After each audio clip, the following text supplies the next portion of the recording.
Welcome to another edition of Politics Done Right. My name is Egberto Willis, your host. We are here with Atiba Madyun. He is going to discuss quite a bit. We're going to talk about that thing that happened on Wednesday, and then he has some other stuff to tell you. Welcome aboard, Atiba. How are you doing today? I'm great. How are you? Thank you so much for having me. I am doing fine. I think, however, I need to tell people who you are. So Atiba Madyun is a political analyst, author, and former deputy executive director of the National Black Caucus of State Legislators.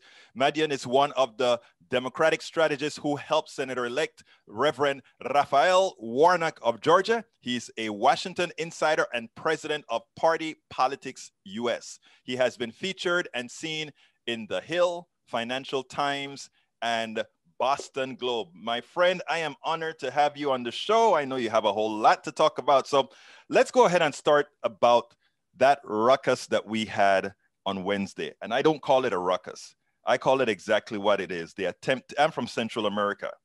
That is what we see in what most Americans call banana republics. That's what we see down there. It had the exact view, no difference. Your thoughts on that? Listen, when I was a kid, first off, thank you for having me. And I just want to say, when I was a child, I had an opportunity to live overseas. My father's job took us to live in Bamako, Mali for 2 years. And I'll never forget, we left in May of 1983. And in June 1983, there was a coup, or an attempted coup. And I cannot help but think that what we just saw happen last Wednesday was an attempted coup. You mentioned about Banana Republic. We saw an insurrection. We saw a bunch of people get together who normally we might see something happen in another country and we're like, who are those crazies? Well, the crazies were right here. And, this whole idea of patriotism, that is traitors. These were traitors that we saw, traitors who are upset because of the outcome of an election. But I think that we also have to get to the crux, and we aren't talking enough about what was it, because we keep wanting to say that Trump was the beginning of this. I think we really have to look deeper in terms of further past racism. Is it racism? Yes. Is there sexism? Yes. Is there elitism? Yes. We got to get deeper to this, because I think that the corrupt things that we keep seeing, their root of it is always money and not being able to access money or opportunity. And we've got to talk about this, I think, in a larger sense. Now, Atiba, before we even get there, I want to make our audience aware of something, because a lot of folks see some of the stuff, the initial thing that they see on TV, and they just see a whole rowdy bunch of people attacking, breaking a few glasses, etc., at the Capitol. But I want the people to understand that we had people's lives really at risk. We had pipe bombs, we had Molotov cocktails, we had all these things we had people that had ties to kidnap. We had all these things that would be present in a coup, and it just happened to be that it was poorly prepared. They were poorly prepared, they got overwhelmed, and they didn't get their job done. But I think it is important for people to understand that the coup attempt was real. Now, you pointed out earlier. Can I add one other thing? Go ahead. They also had a biological weapon available. Oh, that's new to me. Please enlighten me. COVID. Oh, my friend, that is so true. Explain that for those who are going to be hard to take that. Let them hear. They're saying that there were 8,000 people. We know that this virus that has plagued us it's rampant throughout our society. We've got almost 400,000 people dead from, my uncle has been in the hospital with COVID, 93 years old. His daughter is now in the hospital because she went to go care for her father, because a caregiver came to their home with a cold, thinking they just had a cold, and it turned out to be COVID. So now imagine 8,000 people descending on the Capitol, many of them not wearing masks, though we know that there's a mask mandate in DC. Many of them not social distancing, because they were all clamored all together. And then we see now that there are several congressional members, including a 75-year-old congressional woman who is a breast cancer survivor. So these people came into the Capitol they possibly spread a virus amongst themselves, let alone also to congressional members. And now it's also getting to us that these congressional members that were in a room, close quarters, who declined to wear a mask because they're like, let's not get political about this, actually did not want to wear masks, potentially because should someone, these insurrectionists, these people attempting a coup, had come into the room, they would have known that, oh, they're with us because they're not wearing a mask. It is crazy. I blogged about that one. Yeah, you're talking about Bonnie Watson Coleman. She's the one who got infected. And then there's Pramila Jayapal from Washington. She got infected. She's same room. And a couple of other Congress people got infected because of all these folks not wearing masks. And so that is interesting. I want to remind folks, people think that we are so exceptional, right? These things don't happen here. They need to remember that back in 1933, they also tried a coup against Franklin Roosevelt. So, I mean, it is one thing to kind of think these things don't happen here.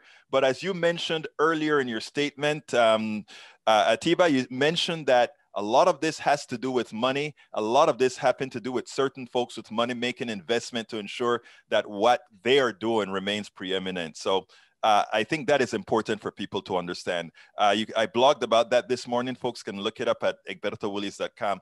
Anyhow, what do you think is going to be the aftermath of this insurrection? For 4 years, every day I pick up the phone, wary to figure out, okay, what has the idiot done? And so whenever I do these interviews, people keep asking me, what do I think is going to happen? The problem has been, it's been difficult to chart what is going to happen next. What we do know, and your listeners already know, there are credible threats on our state capitals. What a lot of people don't know is that there were attacks on those very state capitals on January 6th too. Everyone's attention was focused on the U.S. Capitol, but there were attacks on Michigan. Michigan was Georgia, Utah, and other state legislatures around the country. This thing is real, but yet at the same time, the democracy is still intact, and it will still remain intact. What we were looking to see is what's going to happen on January 20th, because we have a transfer of power. We don't know what Trump is going to do within the next 6 days, but what we can do is we can remain vigilant. We can make sure, you see those signs at the airport or when you're traveling that says, if you see something, say something. There have been a lot of people that have been turning in people who they recognize faces, including people saying that was their, uncle, et cetera. So there's a lot of, there are a lot of things that we don't know, but there are a lot of things that I think that we have to keep focused on. And I'll say this last.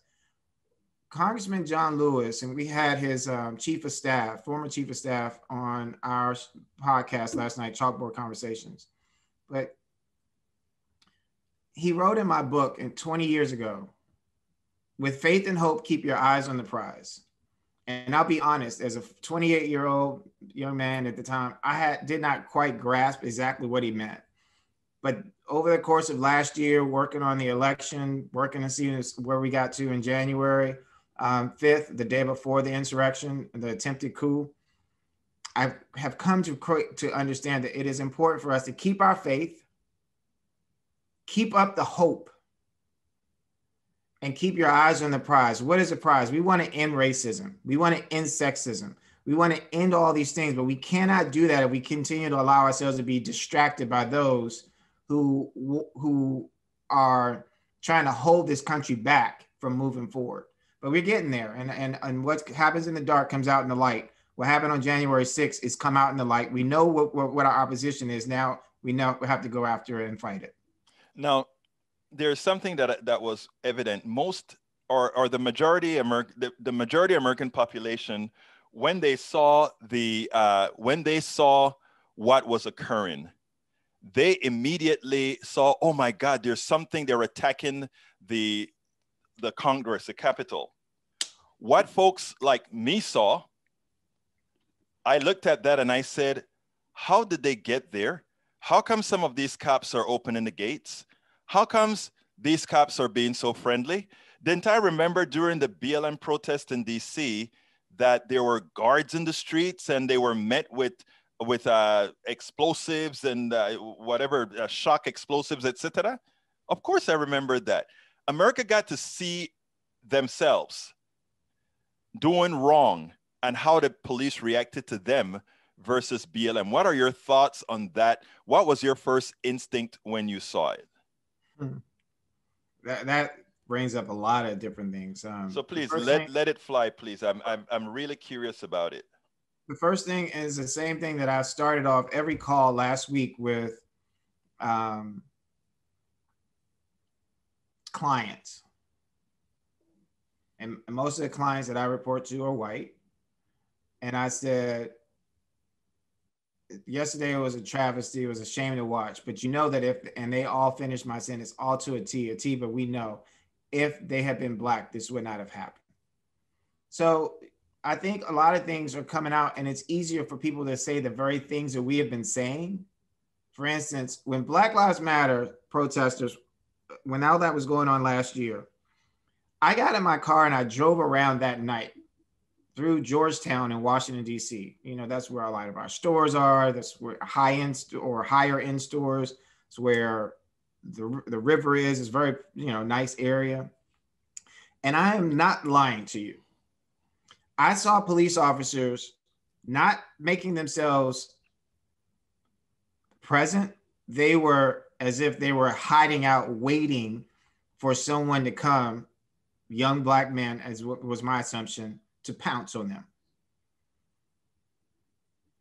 What we also saw in the city was buildings boarded up, storefronts boarded up, National Guardsmen in the city.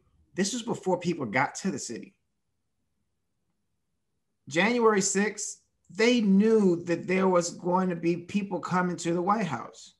Lafayette Park, which has been closed throughout most of Trump's presidency, was all of a sudden opened up. They had closed it up because they didn't want homeless people there. They didn't want any credible threats. They were the threat and they did not feel threatened, so they opened it up. So we see the difference in the contrast. This is not just about Black and white. It's not just about racism. It's about something that's really ugly at the core of who I keep hearing the president-elect say, this is not America. I hear congressional members saying, this is not America. This is America. This is the America that the slaves, this is the America that women, this is the America that immigrants, this is the America we have talked to you about. That these mobs that destroyed Tulsa, that destroyed cities all around the country, Rosewood, Chicago, through riots. It's one thing when it's them with their pipe bombs, with their sticks, with their guns. It's another thing when it's just us with a mask, just begging for equality. Stop killing me. Right. Stop killing my son. Stop killing me. Stop banging open my door in my home and shooting and killing me. Stop putting your knee on my neck. That's what this is. So now the rest of the world sees it. The rest of the world sees what we've been saying. Now it is interesting because on my program yesterday, I gave folks an example. I said, when I walk into a store, there are people following me. When a white person walk into the store, a lot of times they get a pass, nobody really cares. I said that points to something important you don't realize.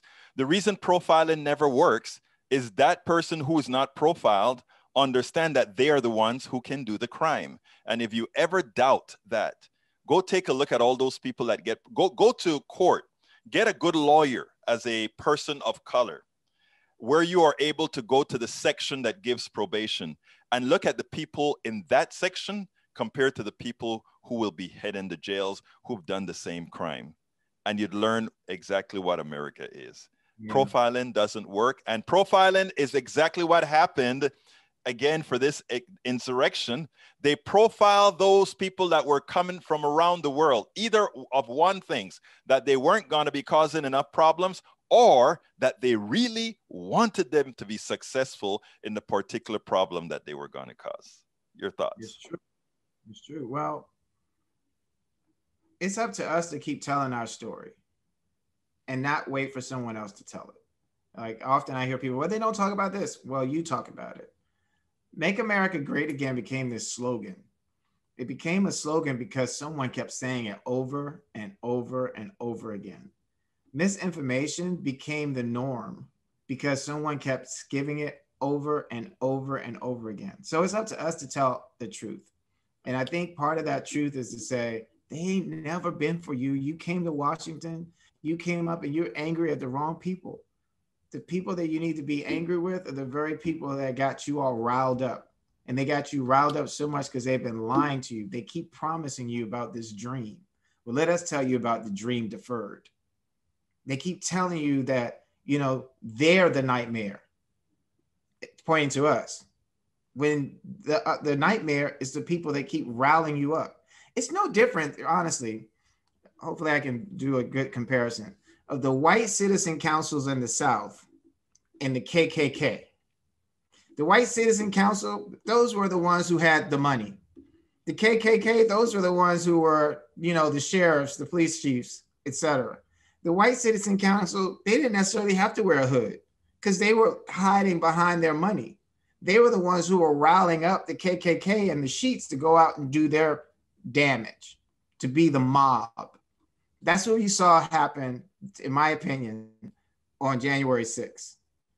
The White Citizen Council, Trump came out, riled up the masses. Giuliani riled up the masses, and the other ones who got on the stage.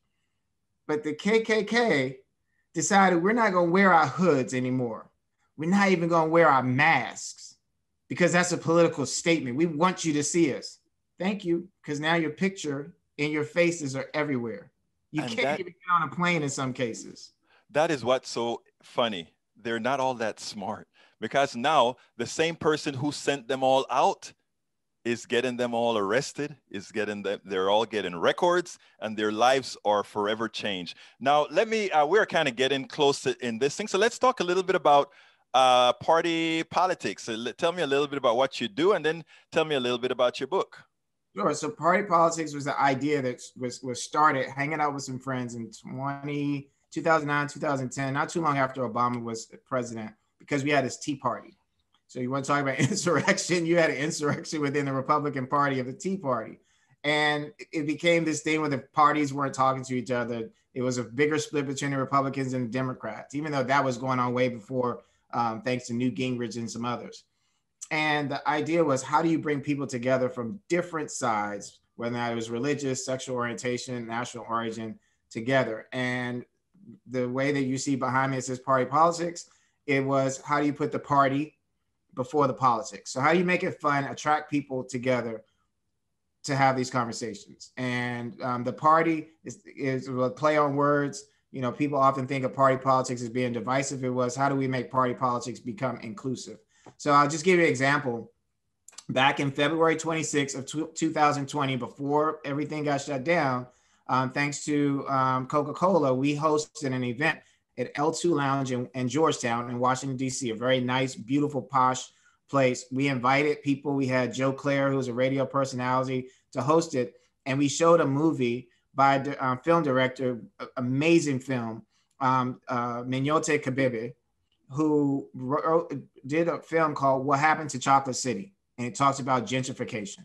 We had a really diverse audience. We had other partners that helped us to invite people. We had probably about 250 people. We were able to give, thanks to Coca-Cola, we had drinks and food for everyone. So we had the party. And then we showed this film, which is 2 hours, and no one wanted to leave because the film is that good. And we talked about gentrification afterwards. And to be honest with you, we were going until 10, 11 o'clock. And the conversation was so good. And we had some of the people that she interviewed for that film there, including a woman, a young lady who's now older, but was 14 years old when she was filming this. And it was a phenomenal event. And it really just spoke to the idea that you can make things fun and bring people together to have difficult conversations. And people might not always agree, but if they come together and they have that food in their stomach, maybe a little bit of drink too, they're a little bit calmer and the conversations go a little bit more gentler, and people end up finding that they have more in common than different. That is a great organization. We'll put that in the link as well after we air your show. And tell me about your book. So I wrote a book it's called Saving Grace, and the main character's name is Anthony Grace. And the book is based here in DC, and it covers politics. It has some romance and some DC history in it. And the idea too is going back to that idea, make it fun. So the feedback that I'm getting from friends now are, when is this going to be a movie? I've wrote it, but I'm going to tell you it's well-written story. And it's taken a lot of the experiences that I've seen over the years working in politics, blended it into a story about an environmental attorney who's been kidnapped. And the story starts off with him not knowing why he's been kidnapped. He's been hit so many times. And as he regains his memory, the reader learns who he is and that this is all attached to a rising political star. Excellent. Well, El Señor Atiba Madyun, thank you so kindly for having been on Politics Done Right. But I usually ask one last question before I go, and it goes as follows. What would you have liked me to ask you that I didn't ask you? That's a good one. It always stumps a few. Yeah, I guess it's because you asked some really great questions. Maybe ask me what I think, should the inauguration be inside or outside? Go for it. I think it should be inside. And I actually think it should be at an undisclosed location. I think that the transfer of power and that what's going on right now is too important and too significant to try to be arrogant and say, oh, we're going to show the example of our power by standing in your face and doing such and such. Regardless of where President-elect Biden and Vice President-elect Harris are when they take that oath of office, he's going to be the 46th president of the United States. And I would like to see that happen in the safest manner that is also protecting our former heads of state and the congressional members who will be in attendance to witness the transfer of power in this country. Because unfortunately, we cannot say this is a peaceful transfer. What happened on January 6th is more than evident that this is not a peaceful transfer. Atiba Madyun, Washington insider and president of Party Politics US. He has been featured on at The Hill, Financial Times, and Boston Globe. Thank you so kindly for having been on Politics Done Right. Thank you for having me. We spend a lot of time deconstructing the news, trying to parse it into a form that everybody can understand. We try to find those little nitpicks where it flies above the fray, etc. If you really like these videos that we do, I want to ask a big favor. Please go ahead, number one, subscribe to our channel, and number two, please join if you can. Thank you so kindly for watching. Keep watching. Please remember to share. We must populate the entire internet with our progressive message, a message that we know is what most Americans say that they want. So help us, please join.